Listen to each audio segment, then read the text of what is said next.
Hey, hey, hey, welcome back to Common Mansplaining. This is Eddie, that's Christian. And today we're going to be going further into the Book of Mormon, deeper into the spiral staircase up to heaven and into deeper mysteries, deeper faith. And before we get started, guys, please hit like, please hit subscribe, turn your notifications on. Please share this with a million of your closest friends, and we'll be on our way.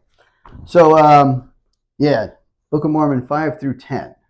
So the first time you're ever reading it? Yes, Eddie, right? I'm not a member of the church, has not been exposed to, not even had spoilers before. This is all new material to you. Brand new, and just preface, like I say before, always read this stuff for yourself. We're gonna go. I'll give you my takes, and I'm kind of like a skeptic's take, but always read this material for yourself. Don't take anything I say at just face value, and take it with a huge grain of salt. Like I said, I have only read 10 out of the what is it, 500 pages of the Book of Mormon or something. So my knowledge of the entire work is almost non-existent. So I will be missing a lot of context that hopefully Christian will be able to help with too. So so give us a brief overview. So from pages 10 to 19 in the Book of Mormon, if you want to read it, is what we're talking about today. So it continues on the account of Lehi's family, told from the perspective of his son Nephi, and how they have brought the brass plates back to his father, who was quite excited. And from reading that, his father learned that their lineage was that they were Hebrew through the tribe of Joseph, something that they had not known before, but that was a record on the brass plates and why it was so important that they have that. But Nephi kind of says, well, I'm not going to go into all of that stuff that my dad was really excited about, because I want this to be more about spiritual matters. But then they said the next thing that they were asked to is their another concern. The Lord told them to go back to Jerusalem again. Right. God forgot something. Well, I forgot something, but it was time.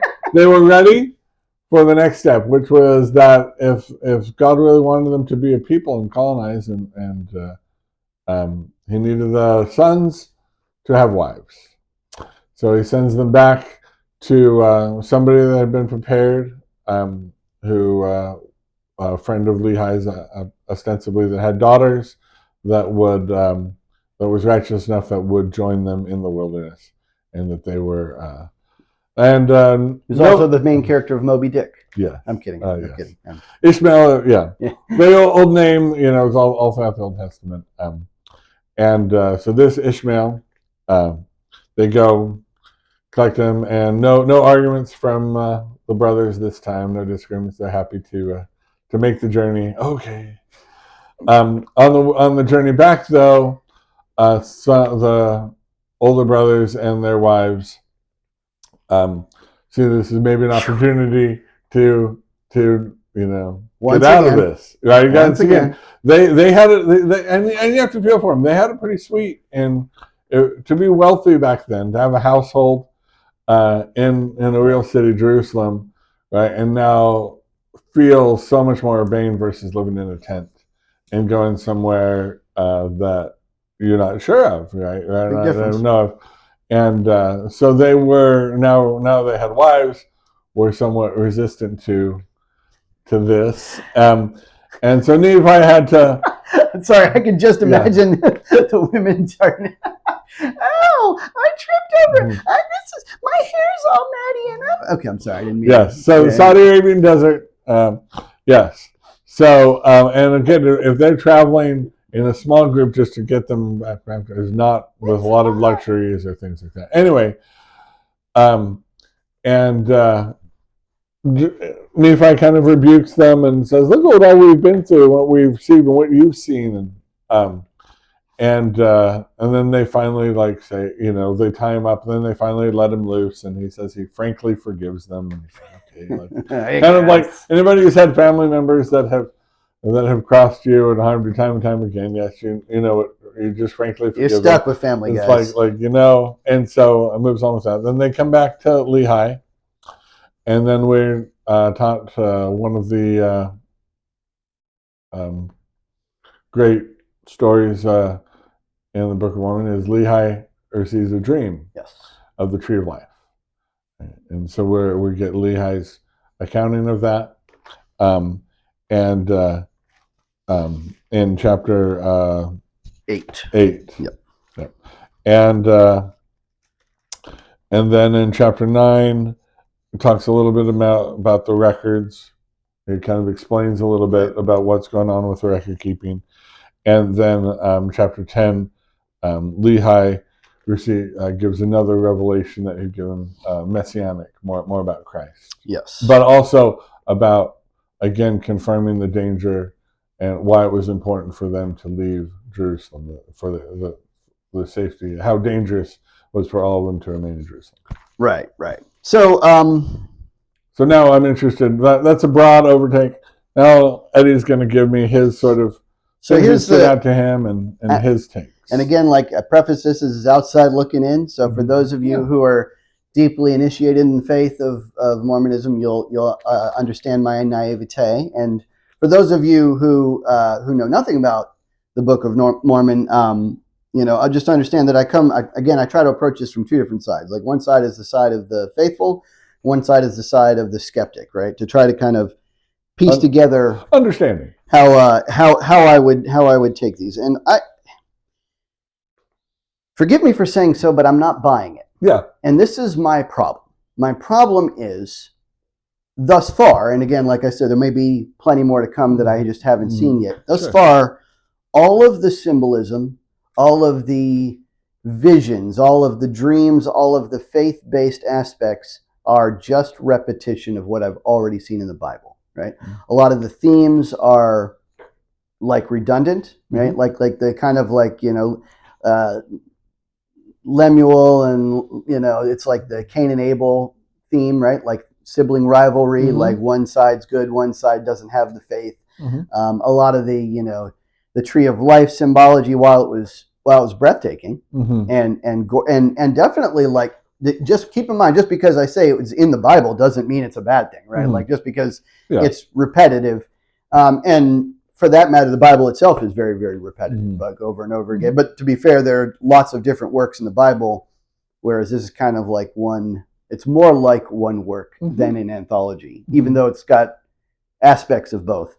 So like the tree of life, it's like, so on the one side, you can either live under the rule of God, the rod of God, and find life, everlasting life, or you can be lost and alone in the wilderness. And that's like an age-old theme, right? Like this is not something that's new, and I was not surprised, to say the least. That isn't to say that there's anything wrong with it. Yeah. Nothing wrong with it. But it's like I had hoped to find something unique earlier on. Okay. Hopefully it's coming. Hopefully it's in the next little bit.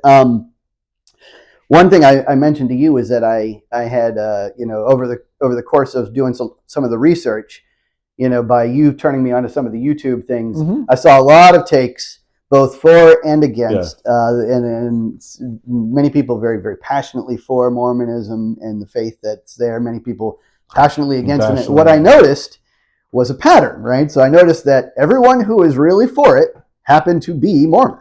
And everyone who was really against it happened to be ex-Mormon, right? So, like, obviously, both of these sides have vested interests in whatever take they have.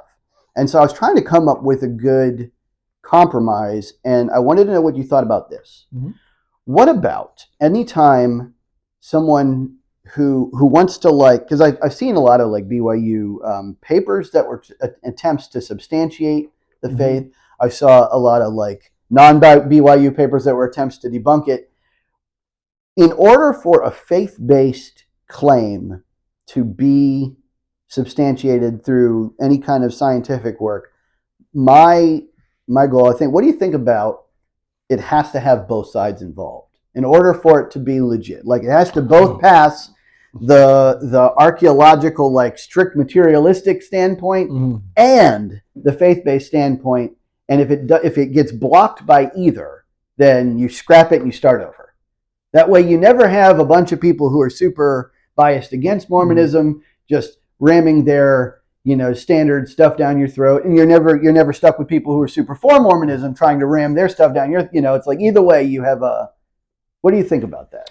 Well, I mean, obviously, if we were creating something ourselves, that's the foundation we would want to build upon. Right. That's, we believe that, God has a higher purpose. He reveals his work in another way. We do submit the Book of Mormon up for scrutiny. Everyone is like you are.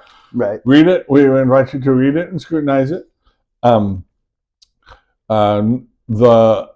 Bridger, Nephi would say, don't judge him harshly for his ability to write. That he's a much better public speaker. Fair that enough. His writing is weak. He says that later on. He says, if I could speak, speak with you, you would understand. Speaking of, but my writing, I'm a bad writer. Speaking of his writing, this is kind of a tangent. Quick side note: I noticed that they used the words "it came to pass" like 3,000 times. Like, I just wish me to cut like that in half. Yes. Well, I'm sure it was just a note, right, as an abridgment, like a single dash. The abridgment says, all right, and now we're moving on to the next scene or something. The next.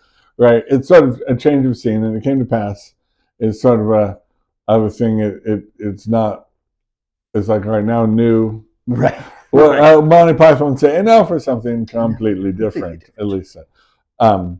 So again, because this is an abridgment, it's covering sort of not every event, but certain events, and so when. Right. This is the next thing you need to know that matters. The next relevant event. Right. Now, as far as the similarity, that the gospel that Lehi was preaching was still the Old Testament gospel. Right.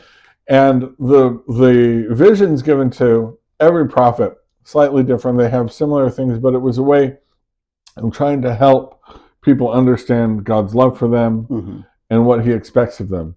And this was something, this particular vision of the Tree of Life has some unique things. It hasn't been laid out exactly like that before, but is laid out in a way that he hoped could help his children, help his family, especially, he was, the Lord was letting him know that Laman and Lemuel were dangerous, in danger of being lost, right? Being taken away, and that he wanted to give them more attention, and he wanted to prevent that.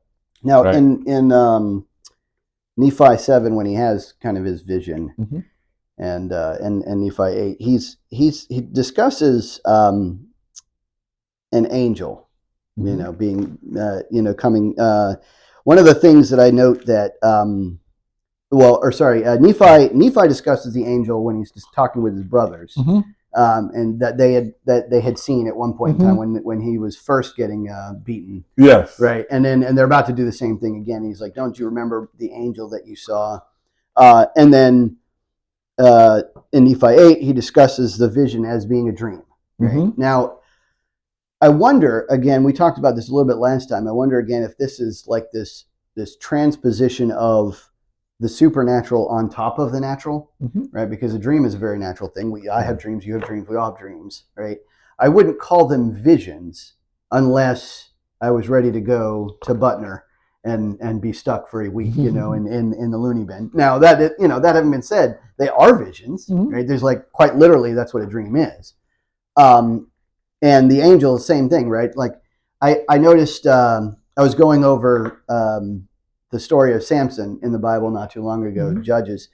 And in that book, there was again kind of this mention of an angel, but then they also describe it as a man, right? So it's like you're left wondering, which is it, right? Like, is it a man or is it? Well, and then of course, angel, the word angel means messenger, right? So it could very well be just a man who just happens to have a message that is in accordance with God, right? So then it's like, but it's like this when most people read a Bible or the Book of Mormon or anything, and they're coming from the outside, they're thinking supernatural, right? They're thinking what angel means is winged spiritual being from Ezekiel, right? Yeah, or when they think vision, they are thinking prophetic vision with supernatural ability to predict future and things like that.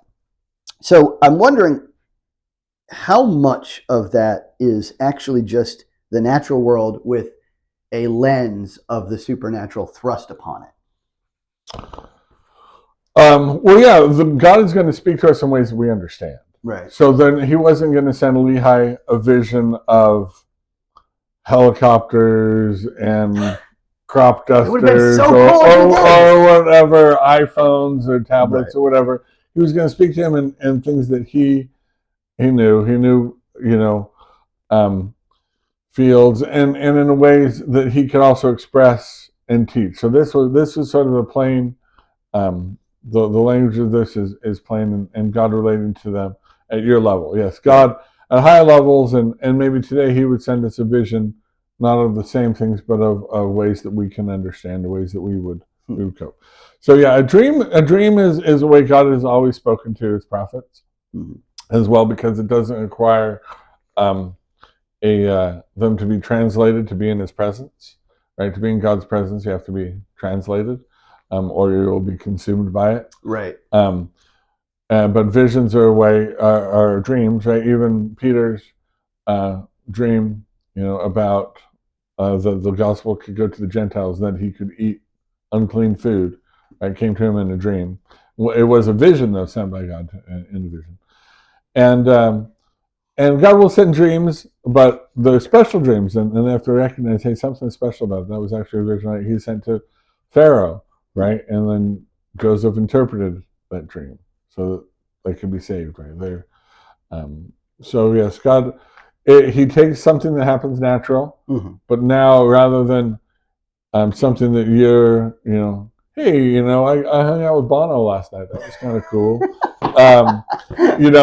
He's sending something for you, right. knowledge he wants you to have, and that is more memorable for you, and that you share. And it is a special role for a prophet or for a leader of a family. Will get that kind of direction, but anybody could receive a dream with meaning from the Lord for their personal life.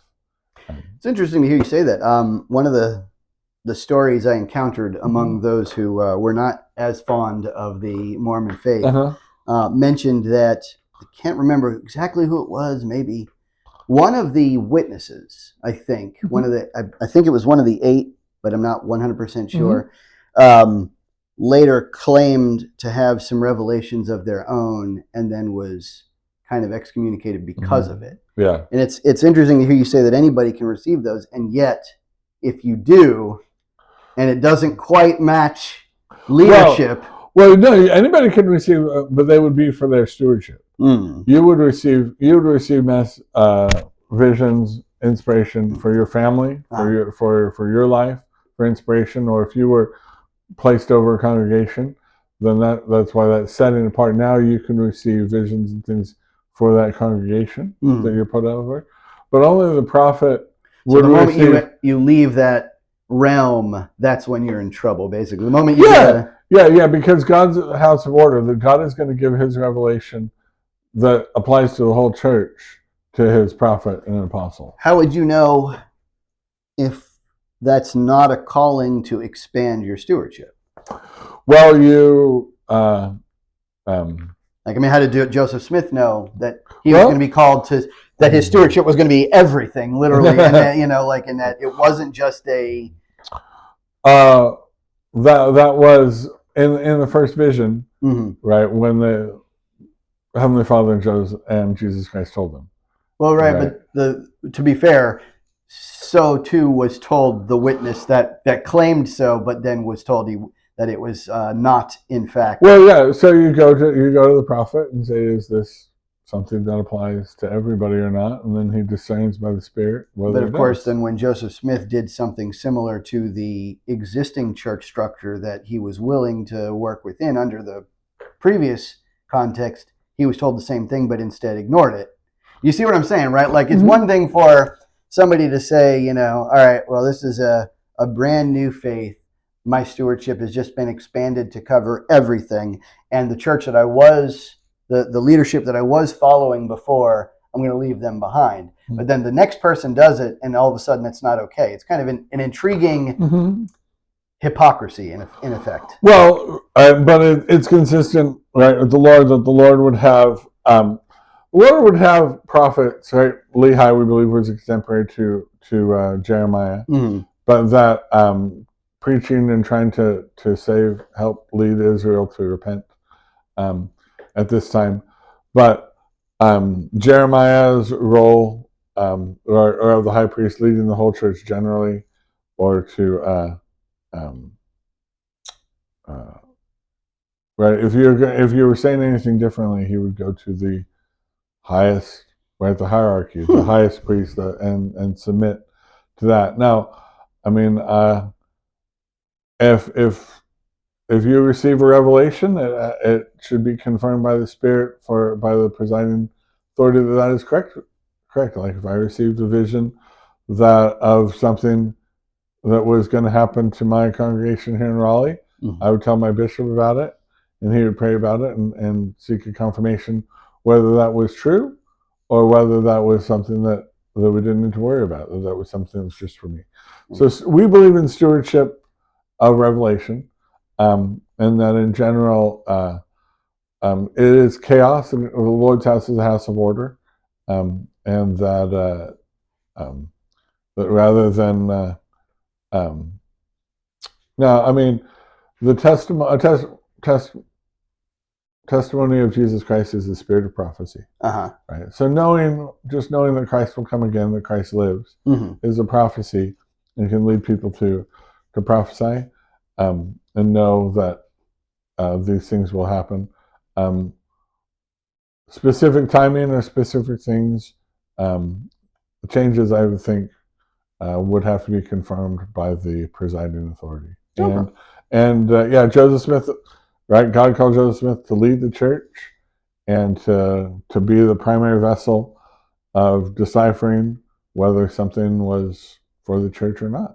And so, lots of people, once they have supernatural experiences, I feel like, and that wall becomes thinner for them, feel like how they're being blessed by the Lord applies to everybody, when really it's a private blessing the Lord wants for them and their family.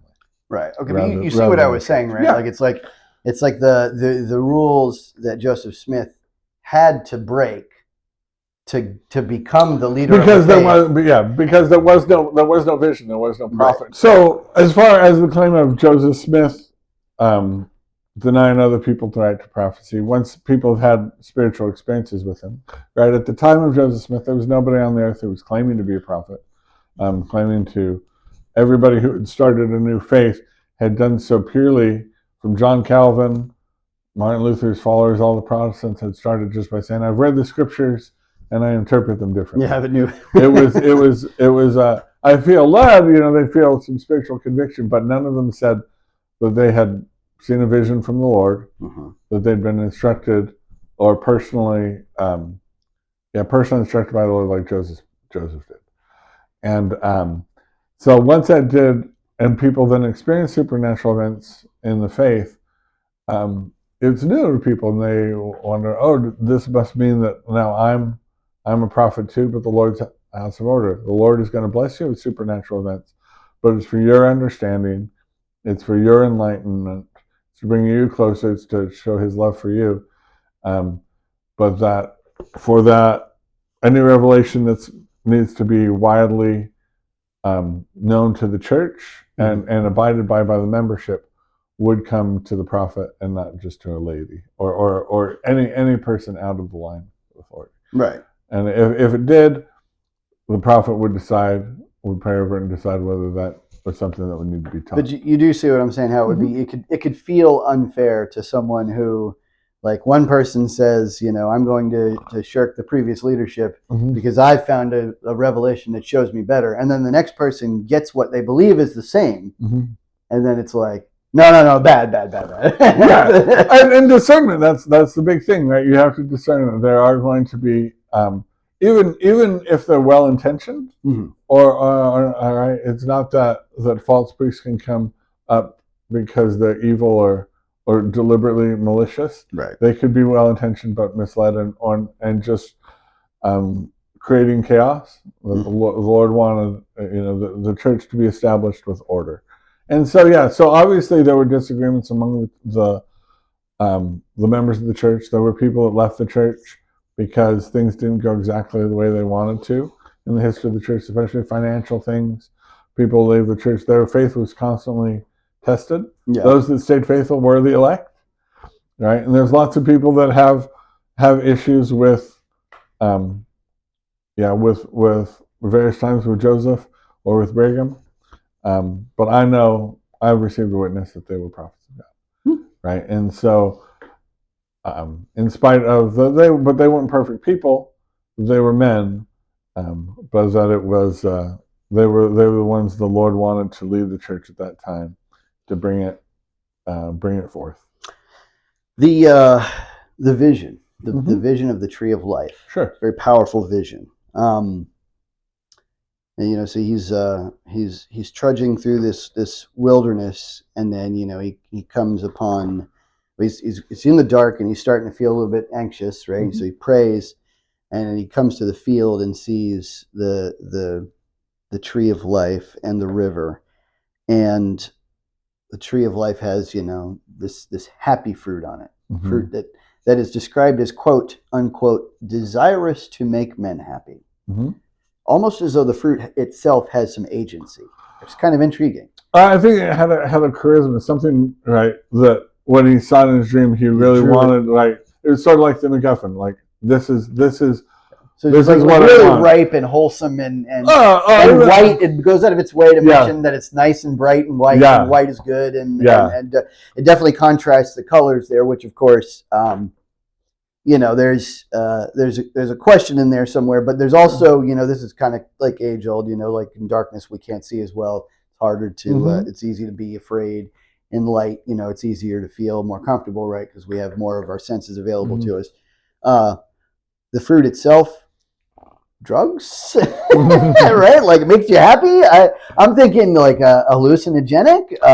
Well, not a spoiler. So in later chapters, Nephi receives the same vision and asks for the interpretation of all of these things in the dream and gets it. And that the fruit represents the love of God. So when you receive that, that's that joy to know that God loves you, to feel that in a very real sense. That's the desire to make one happy, to over your self-esteem, knowing that you have God's love and feeling it acutely. Fruit of the vine, as it were. Yeah. Now, obviously, from the river to the tree, not to be confused with from the river to the sea, but from the river to the tree, it's a very, very straight and narrow path, right? It's hard to get to. Well, straight, STRAIT, is different from STRIGHT. Okay, interesting. So straight. Well, yeah. So it's like beset on all sides by. Right. A straight is narrow. It could still be winding and still be a straight. Right. Okay. STRAIT. Right. When I say straight is the gate, and being morally straight, when we talk about what people, it's STRAIT. AIT, as which is narrow, which is narrow. Like a narrow. STRIGHT is straight like a line. Got it. Still a hard path to walk. Yes. Yeah, not easy. And then of course on the far side of the embankment is a bunch of people who are going to scorn you for trying to walk that path.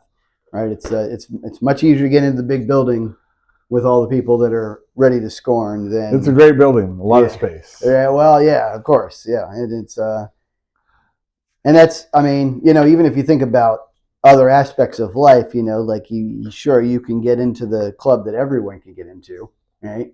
But to get into the exclusive club is always a little bit nicer, right?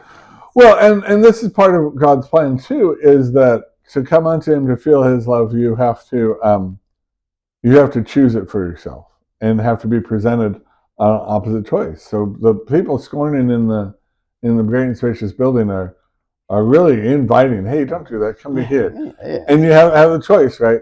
It's not like the only way you can go is to the tree of life. Like, well, there was nowhere else to go. That's why I came here. Right. It's like, okay, there is an alternative of people partying in this great building. Maybe that's going to be more enjoyable, right? That's sort of pleasure versus joy, right? Or the love of God versus earthly pleasures. Or I think it's sort of more what that represents, and that people have to be faced with that test. And some people don't succeed in that test. Now, it's intriguing that one of the and we talked about this earlier, but one of the differences between Mormonism and Christianity is kind of spelled out in this vision, and that is that, or I'd say Christianity, like not to differentiate that Mormons consider themselves Christian, but like I guess classical Christianity right, is traditional Christians, is that if you fail in life in the Mormon faith, you're assumed to be kind of just still in the same mode of existence.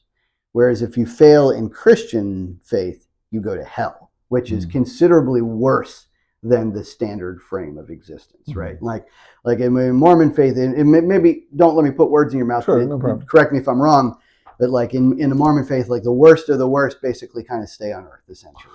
Yeah, and then in Christian, you go to hell is bad, like consider the worst parts of earth and like the worst torment that you could possibly envision, the worst feelings, the worst peril, and always feeling that's kind of like the Christian alternative to the tree of life. And so it's interesting that this vision kind of encompasses that difference. What do you think that is a strong enough deterrent? Well, all right. So Eddie and I talked offline about our different levels of heaven. The lowest being what we would call the celestial kingdom, which is in existence, pretty much like we live now, only with immortality. But the hell, right, is truth seen too late.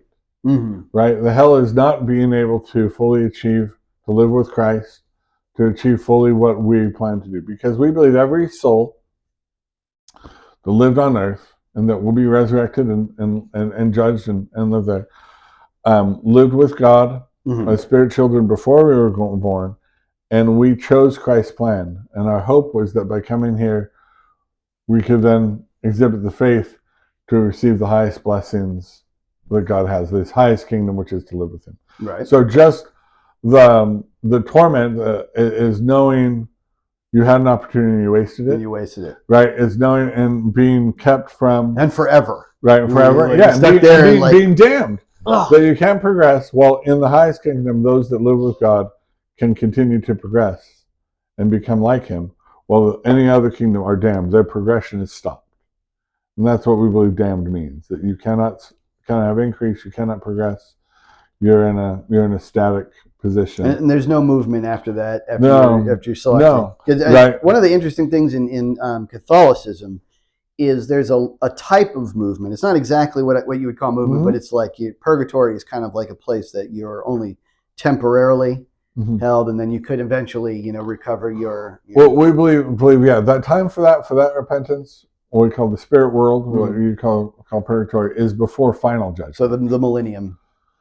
It could even be between now and final judgment. Okay. Right. There's sort of maybe a little prejudgment. Those who are fully prepared, those who are not fully prepared, still go into this purgatory or the spirit prison kind of place where they can repent, accept Christ, and still have a chance. Right? Yeah. But once final judgment comes, which is at the end of the millennium, everyone will sort, and they'll agree with God's decision. They'll say, "No, your judgments are just," and Christ will advocate for us and try to get us the best we can. Okay. But right, Christ is like our personal lawyer to advocate for. Do we get a last shot? Like. Oh yeah. Okay. One more shot of saying, like, "Oh, please." Yeah. I was just kidding. But if it says this is really where you need to be, because it would almost be torment to be unclean and be unworthy.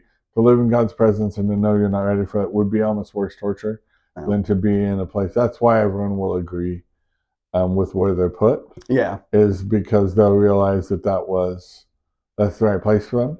Right. Where we as people want to save, right? Why we do missionary work is we hope by bringing the truth of the fullness of the gospel. We'd help as many people, and we'll choose to do the things that will lead them to the highest part of heaven, highest order of heaven. Right. Yeah. We Same. call this celestial kingdom.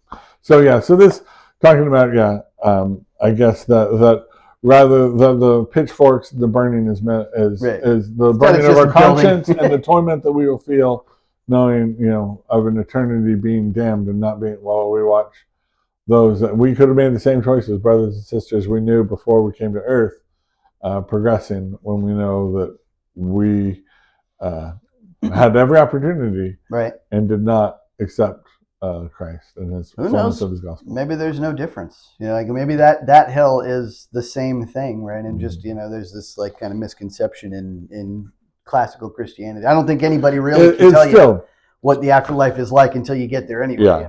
So now in Nephi 9, it's like super short. It's like just like there's two sets of plates, and one is genealogical and one is or historical, secular. And one is more religious. Now, was there one of the things I asked you earlier? Is there any form of documentation of the genealogical record from? They say that they noticed Lehi. That they're from Joseph to Lehi. Joseph to Lehi, right? That was in the Book of Lehi, which is lost. Yeah, the story of Martin Harris and the 116 pages. It is a great tragedy. So we had it. Oh yeah, it was translated, and it was Lord chewed out Joseph Smith for a while and took the plates from him. And it wasn't him that lost it, right? It was like the scribe, right? That lost it. It wasn't even. His scribe lost it. You know what I'm going to tell you, right? Sure. That's pretty damn convenient. Everything, not like, again, don't take this the wrong way, but every time I stumble upon a section where I feel like, all right, finally, this is a place where we can start to substantiate the Mormon story. Every time I hit one, it's like, oh no, that's gone. That was taken up into heaven, or that never existed, or that, and I'm like, there's stumbling blocks, like you got to understand from my point of view, who was raised Catholic,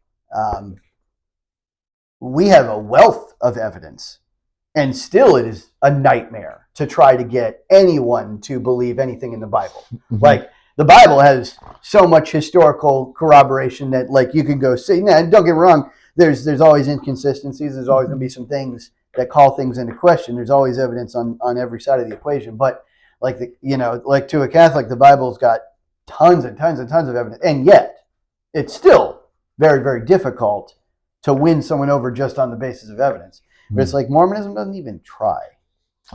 It's well, as you'll come to find, our doctrine of Christ is greatly expanded by the Book of Mormon. Our understanding of the atonement and of God's plan, the plan of salvation, is so greatly understood or expanded and understood in a way. It brings us so much closer to God. We receive a spiritual witness that it's of God, and so the rest isn't as important. It would be important for us to help our friends, to bring someone in, right? Because of stumbling blocks. But once, as the faithful have received a spiritual witness that Joseph Smith was a prophet and the Book of Mormon is the Word of God, then the stumbling blocks kind of go away, right? And it would be, we'd love to have the Book of Lehi, and it's sort of just what was lost, that we weren't righteous enough to deserve that, that we sort of treated the things of God lightly. And that was a lesson for Joseph Smith that, and his scribe, that they were not taking the translation of the Book of Mormon quite seriously enough. And so like, even if the records of that genealogy are lost, here's what I wonder. Even if we had them, would you be like, oh, well, no, okay, of course not. But I mean, it would be, it's one step closer. Yeah. It's one step that where you can say, at least, like I can corroborate that this one thing is guaranteed to be factual, right? Like to someone from the outside looking in, they're just going to see Mormonism as a very intelligent and probably passionate person making a lot of stuff up. And a lot of it would be like, this is the when I went over all these videos to someone to people who were trying to debunk it, they would all say things like, well, a lot of it's plagiarized from the Bible, and some of it is, like I mentioned, just repetition. A lot of it is plagiarized from other things that were contemporary at the time, like in 1820, 1830, which you can see some themes that are involved. But like, just because there's repetition is neither evidence for or against, in my opinion.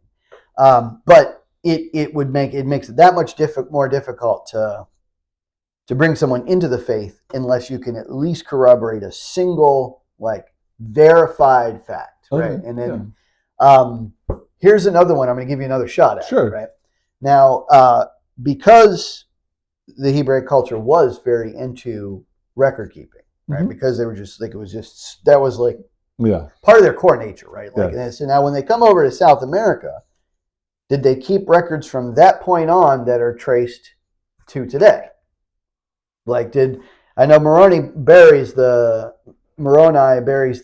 plates, right? But what about the record keeping from that point? The Lamanites, do they keep records? I can show you some things that they've found tablets of record keeping on golden plates here in America. Awesome. Things like that.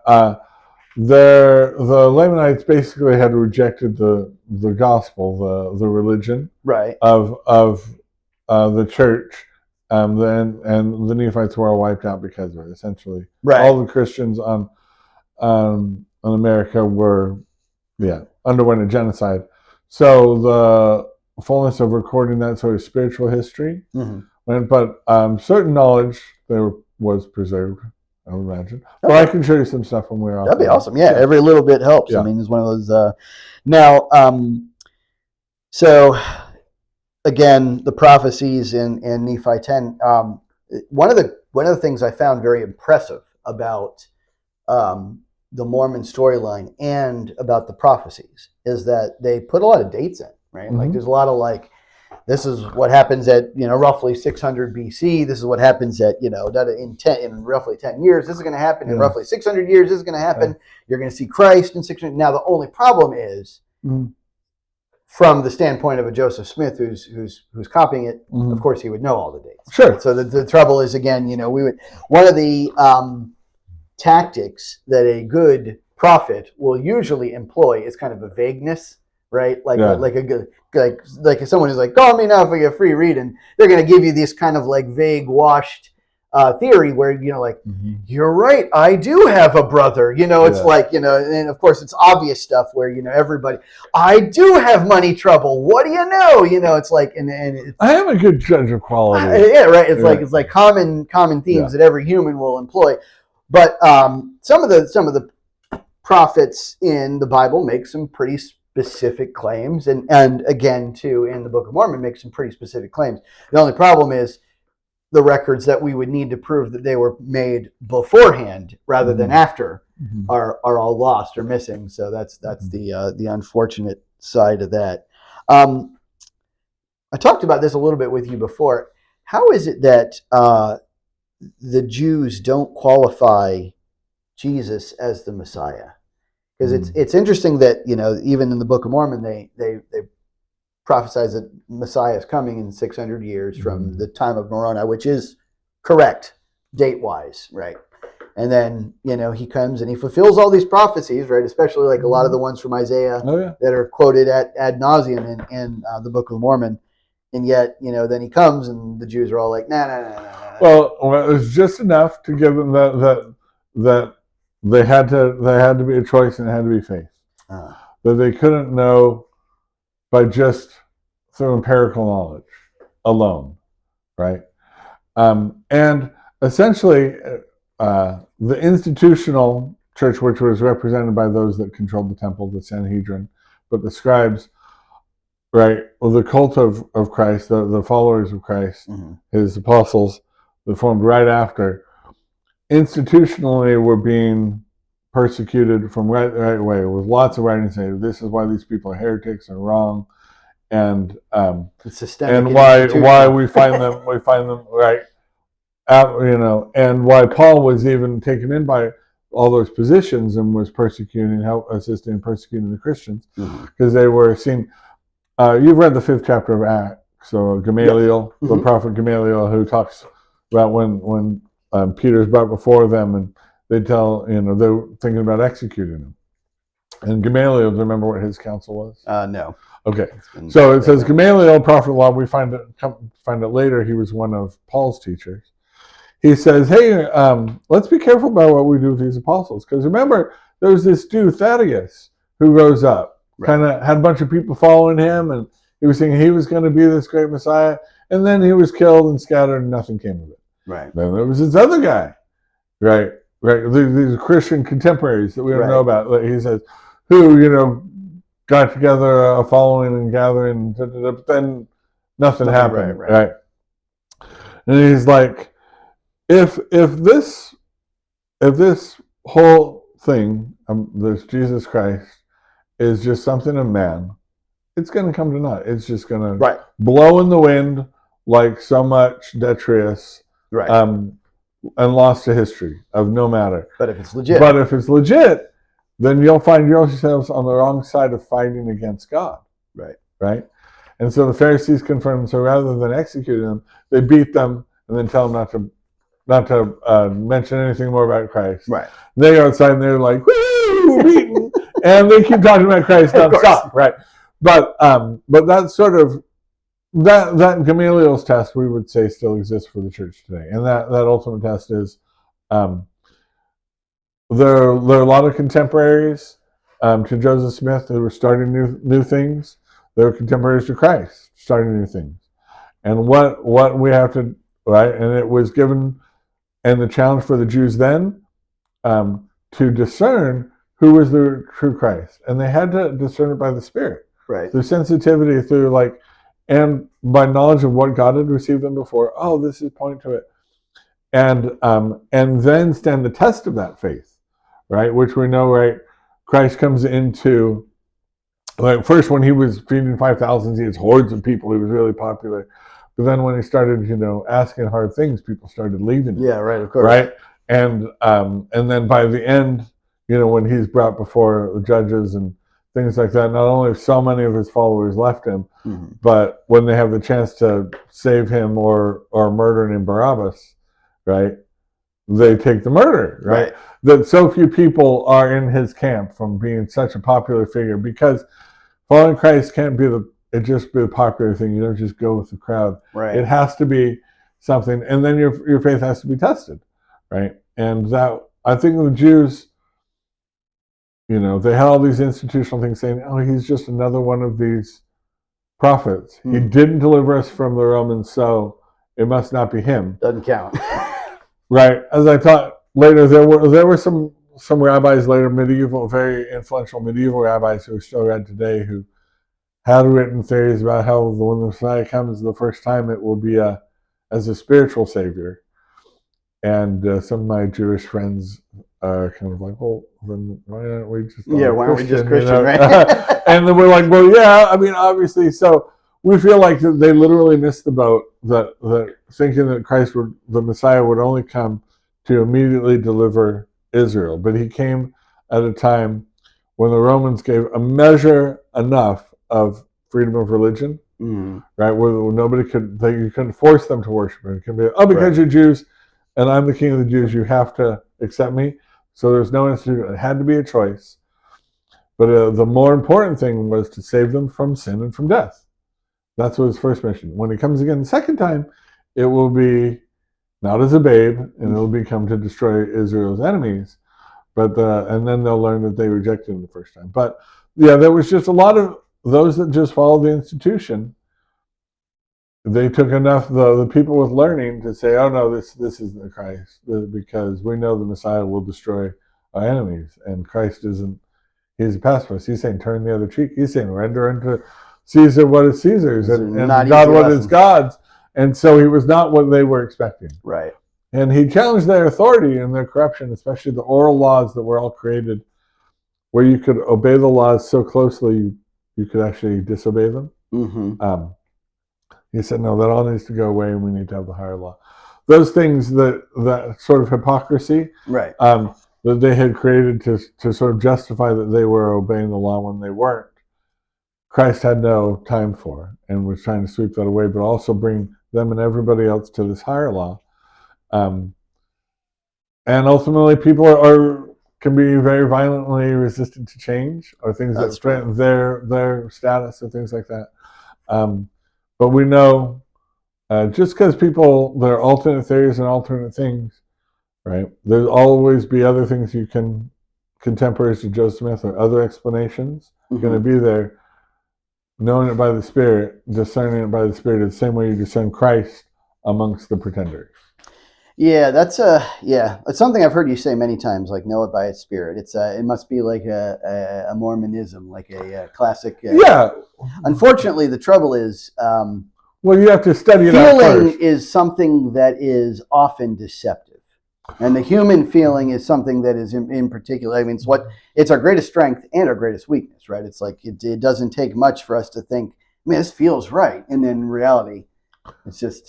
Well, we'll talk to that later. When there's their tests, faith tests. Sure. You give something a try and see where it leads, but that's another